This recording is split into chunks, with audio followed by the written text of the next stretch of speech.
Hello, solar friends. We have a very unique and special opportunity here in the sunny state of Arizona to take the most hostile solar utility company and flip it overnight to the most sunny and solar-friendly utility in the nation. SRP is having its new board elections coming April 2nd. Join us for this series of talks with SRP board candidates and learn how you can help join in this cause. Let's go.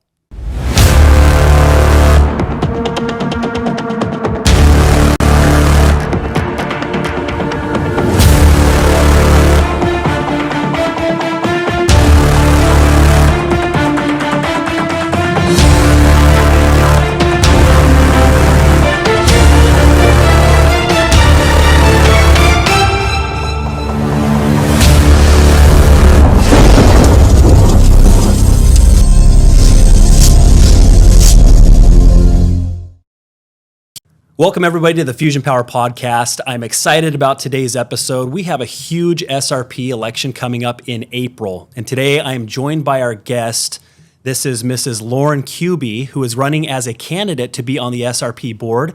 Lauren is a pro-solar candidate, so we're really excited to talk to her and what we're going to be able to get going here with this next election. So Lauren, welcome to the show today. We appreciate you coming. So glad to be here. So I want to talk a little bit about your background. You're definitely a clean energy advocate. Sure. It sounds like that's been a passion. Can you kind of just talk to us about what got you interested in clean energy and renewals? Where are you at on that?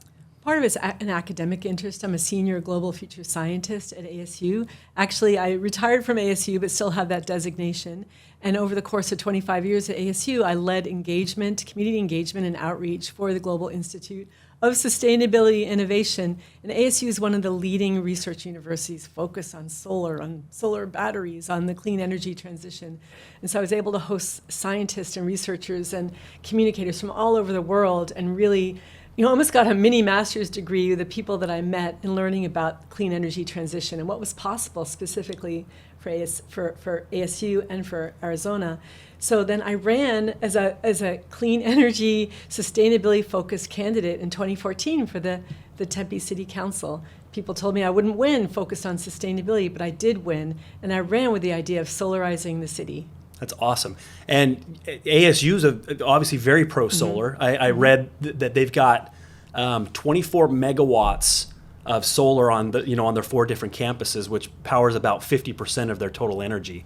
Were you there when they made that decision to go solar? I'm really proud of ASU for that and really walking the talk. And has the added benefit, all the solar installations, of providing shade for parking, and that's definitely an added benefit. Well, and it seems like such a no-brainer, especially here in Arizona, right? It's like, wouldn't you love every parking lot that you go to have shade during the summer and allow that shade to actually have energy being produced to power the buildings that you're going into? I mean, it just makes so much sense. Makes complete sense. Yeah, so I was proud to have worked with the university where they really do walk the talk. And I was hoping that my city would also lead the way amongst cities in Arizona, but also in the country, because we truly could be the most sustainable region in the country. And we have such capacity. And I don't have to tell your audience how much capacity we have for solar in our state, but there have been decisions made at the utilities, whether it's a public power generator like SRP or a utility investor-owned utility. There have been decisions made to really squelch distributed solar and rooftop solar. It's been a rough environment for the last little while, and SRP is unfortunately kind of known as the most hostile solar utility company in the country. Now, I was around 10 years ago when it wasn't that case. That was back in the days of net metering, where it was the best in the country. And, it took a hard turn, and we've had to make a major adjustments, as solar advocates to still make it work. Luckily, it still is a great product, but we want it to be better. And so we're excited to try and get more solar-friendly people to that board to hopefully move that forward. Let me ask you one other thing.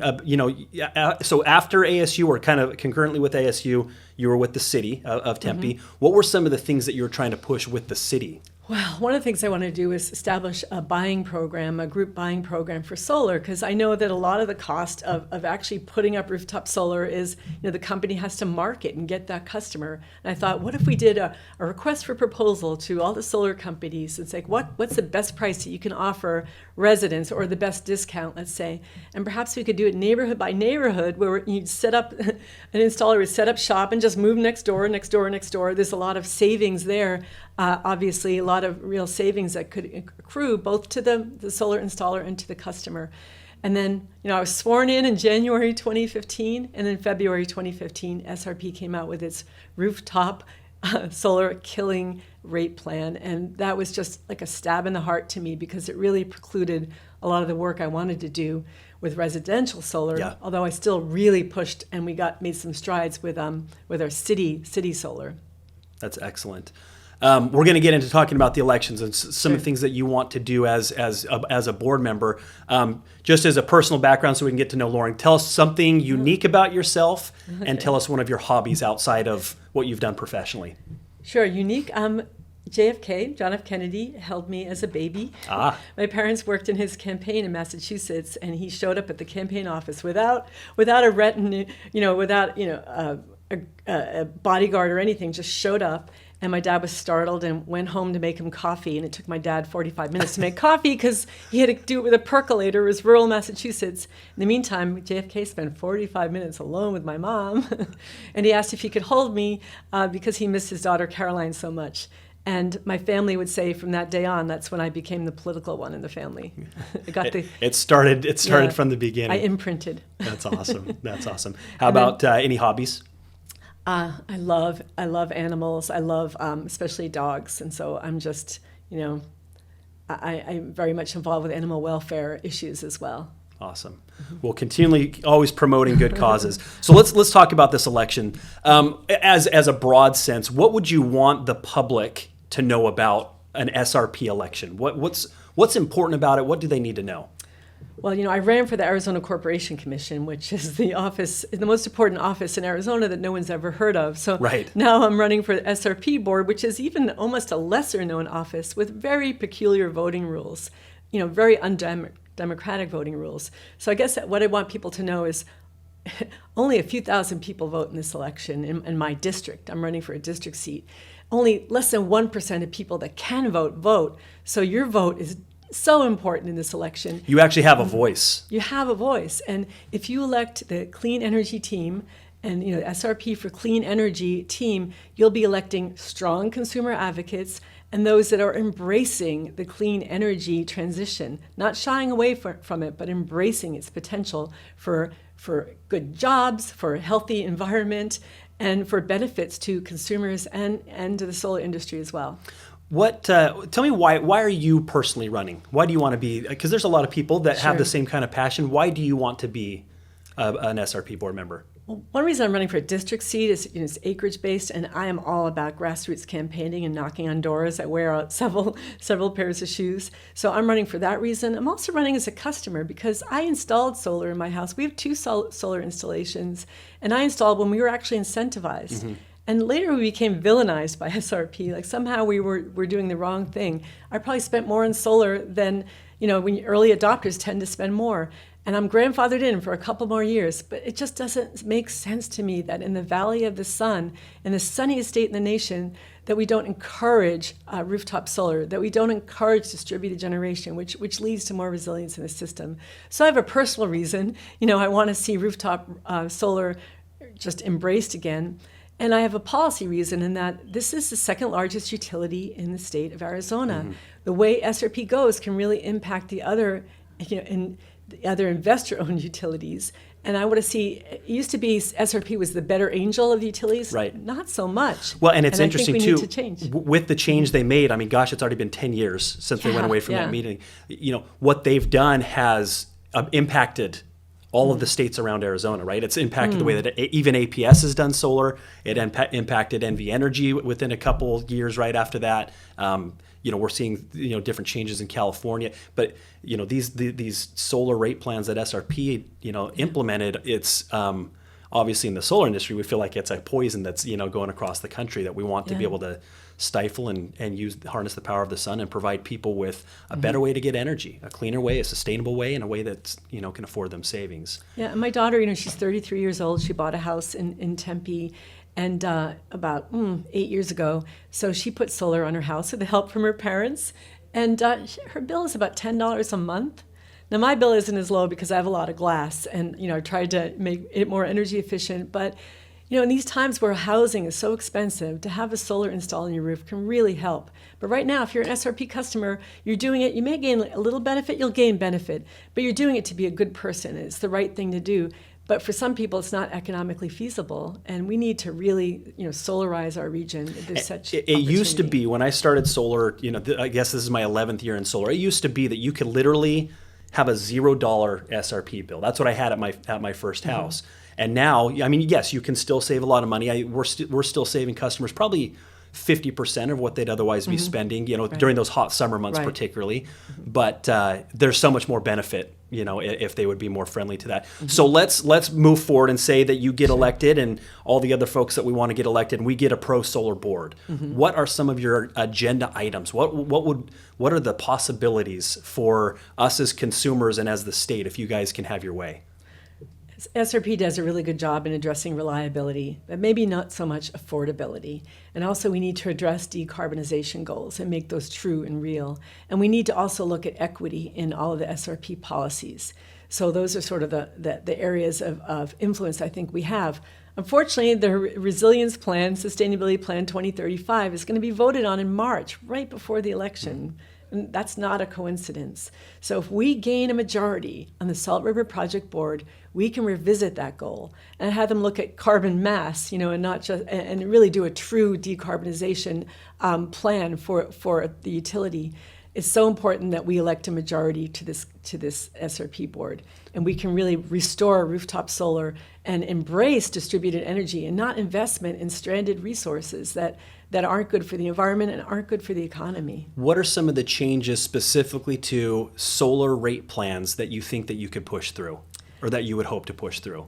Adjusting, getting rid of the demand charge to really go back to pre-2015 plans. And we're not necessarily saying incentivize solar. We know there are really good rebates and tax credits out there right now, even up to 40% if your solar install uses a certain percentage of U.S.-made products.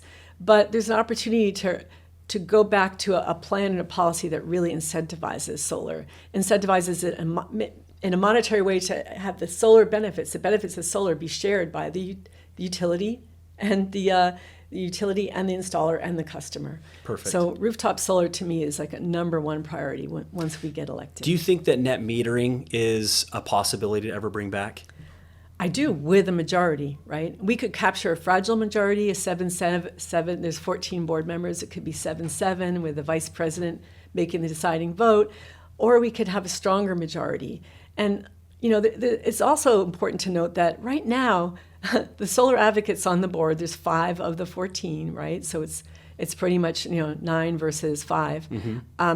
Right now, they'll get something given to them on a Sunday, and they'll have to decide on it on a Tuesday. Like, there's very little time for engagement.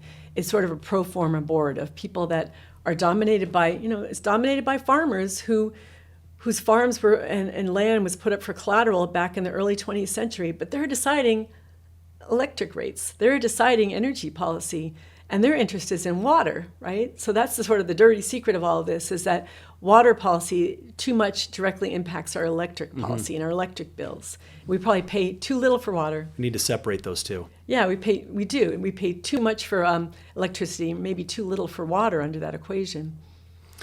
That's really exciting. I hope you're hearing this if you're in the solar space here. The idea of bringing back net metering, what that does not only for our market and what that does for the solar market across the country. This is a huge, huge election. So we're going to talk about how to get involved and what we need to do to make sure that everybody can participate. Traditionally, there's very few people that vote. You mentioned, mostly because it's not advertised, and not everybody can vote. What do you want people to know about the actual SRP election process? How does that actually work? Well, first of all, let's say you're a ratepayer in SRP territory. I won't say customer because you don't have a choice, but you're a ratepayer.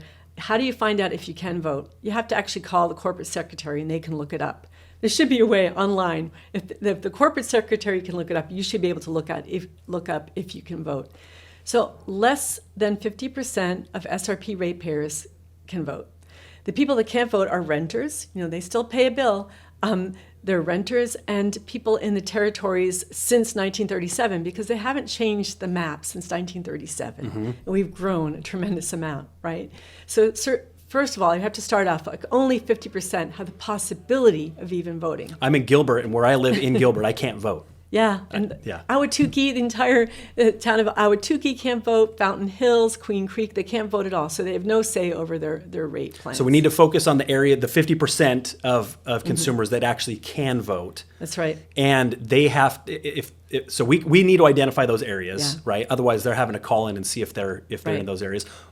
And say that again. Who do they need to call to find out if they're eligible? They call the corporate secretary, and or send an email, and they can ask, if they're eligible to vote. There is a map. They have maps of the districts, but it's really hard if you're on the borders to really figure that out if you can vote. And then, they don't send out a letter or email saying, "Would you like to vote? Here's how you do." Or they don't send out the ballots. I believe they should send out the ballot to everyone that is qualified to vote. That's what we do in the city of Tempe with our elections, and we have a much higher turnout than if we didn't do that. So right now we have to go door to door and ask people, tell people about this possibility of voting, how important their vote is, and we get people signed up.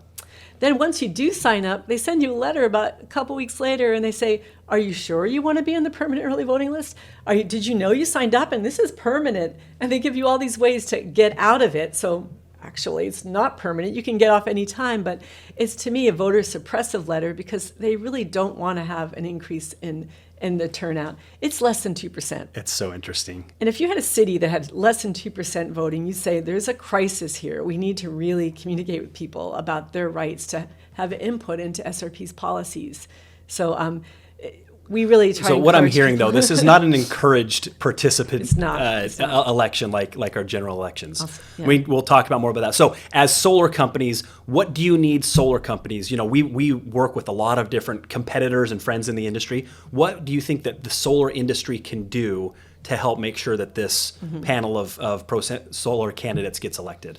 Well, March 22nd is a deadline to request a ballot, to be put on the permanent early voting list to request a ballot. So we would urge everyone in the solar industry, everyone who cares about the climate and cares about a strong economy for Arizona, to get word out to their customers, to their friends, to their family, that if you own land in SRP, that you can vote in this election. And that's such an important message. And that deadline's March 22nd. And then the ballots go out on March 6th, and we want to urge people to support the clean energy candidates. You will see other candidates, and they might even claim to be clean energy, but don't believe it. If it's not the SRP for Clean Energy team, it's not a clean energy candidate. Okay, that's good to know. So if I register to vote, that doesn't necessarily mean that they're going to automatically send a ballot. No, they will send a ballot in the mail. Okay. Only a few dozen people vote in person on Okay. Election Day at the SRP headquarters. Who even knows where the SRP headquarters is? Yeah. So you really do have to vote by mail. In case you don't know where it is, it's over by the zoo, the Phoenix Zoo. It's a big old building over there. But It's like the election process is a zoo, so it's quite appropriate. Yes. It's so chaotic. who are some of the other pro-solar candidates? So everybody remember this name, okay? Lauren Kuby. Yes. Who are some of the other candidates that we need to have at the forefront of our minds here? So I mentioned before there's 14 board members. So of that, there's 10 district seats. They're acreage-based votes. You get a vote based on how many acres you have, which we'll explain. And then there's 4 at-large candidates. So every 2 years, we elect 2 at-large and 5 district seats. The 2 at-large seats going up this year, I'm so proud to say, Sandra Kennedy, who is my running mate with the Arizona Corporation Commission. She's been a warrior for solar and for renewable energy on the commission. She helped to establish the renewable energy standard years ago. She is running for one of those at-large seats, as is Casey Klaus, an attorney and someone who's been very involved in climate change action. So we have 2 amazing, dynamic women, real fierce consumer advocates and solar proponents. They're running for the at-large seats.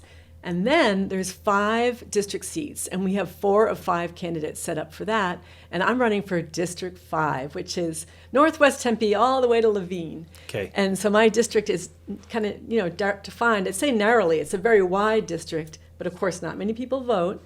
But it's important to know that my election, the SRP election, that's at district-wide, is, everyone who owns SRP land can vote. But in my district, it's based on acreage. So if you have 500 acres, you get 500 votes. You get to decide. You have more of a voice with electric policy. You're worth 500 people. Yeah. If you have a vacant land of 50 acres, you get 50 votes to decide on energy policy, right? That's crazy. But if you have a quarter of an acre, you get a quarter of a vote. Wow. And to me, it's like, a 19th century concept that just makes no sense in a modern day democracy. So tell me the deadlines again. When do we Sure. need to request the ballot? When do we need to register to vote? And does that automatically request the ballot at the same time? Yeah, so March 6th is when the ballots are sent out. March 22nd is the last chance to request a ballot, March 22nd. And then March 28th is the last day you should return a ballot because you have to make sure it gets there. It has to be received by April 2nd. Okay. Then April 2nd is the election day. And that's when we'll decide. I believe that on April 3rd, we could wake up, and this will be a national story, that the largest public power generator in the U.S., which has only 3.4% solar in its portfolio, now has a majority of clean energy advocates serving as the board. And that is going to be a dramatic story and will really impact our That fires me up. That gives me goosebumps just you saying that. That it's such an exciting thing, and that we have the ability to do that. Because this is different than APS. You're with ABS, you're hiring, a board that governs another board.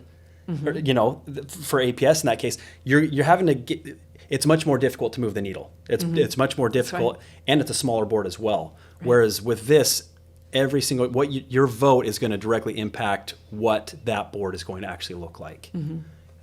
So an amazing opportunity that we have here. Do you have a call to action that you'd say, okay, solar advocates, solar industry, Yes. solar workers, here's what I need you to do?